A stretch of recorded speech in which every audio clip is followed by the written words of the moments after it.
নমস্কার, টুকটুকি রান্নাঘরে আপনাদের স্বাগত। আজকে করব আমি লোটে মাছ। প্রথমে লোটে মাছটাকে কী করেছি, নুন হলুদ মাখিয়ে নিয়েছি। তারপরে একটুখানি আদা বাটা, বাতাসা নিয়েছি, চিনি নিইনি, হলুদ, নুন, ধনের গুঁড়ো, জিরে গুঁড়ো, আর দিয়েছি সবথেকে যেটা বড় কথা হলো 3 চামচ তেল। দেখছেন 1, 2, 3। 3 চামচ তেলে হচ্ছে লোটে মাছটা হবে, কারণ লোটে মাছে প্রচুর ওমেগা 3 ফ্যাটি অ্যাসিড আছে। এটা হার্টের পক্ষে যেমন ভালো, আর্থ্রাইটিসের পক্ষে তেমনি ভালো। সেই জন্য বেশি তেল দেবো না, এর গুণটা নষ্ট হয়ে যাবে। আর ধনেপাতা বাটা নিয়েছি, ধনেপাতা, আদা, রসুন একসঙ্গে বেটে নিয়েছি।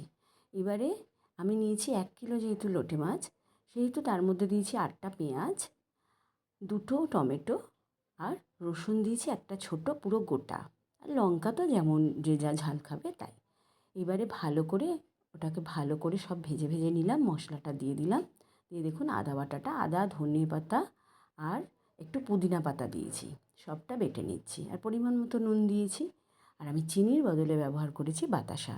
তার কারণ হলো চিনিটা ঠিক মানে যায় না, কারণ সুগার রোগীরাও আছে, তারপরে এখন পিসিওডিটাও থাকে সবাইকারই ঘরে ঘরে। বাতাসা খাওয়াটাই ভালো, গুড়ের বাতাসা সেটা। এবারে দেখুন ভালো করে আমি মশলা কষে নিয়ে লোটে মাছটা দিয়ে দিয়েছি। দেওয়ার পরে ভালো করে যখন লোটে মাছটা হয়ে গেছে, তখন আমি একটু গরম মশলার গুঁড়ো দিয়ে দিলাম, ওপর থেকে ধনেপাতা ছড়িয়ে দিলাম। দিয়ে এবার মাখা মাখা হয়ে গেছে। এবারে ভালো করে সেটাও পরিবেশন করবেন। টাটা।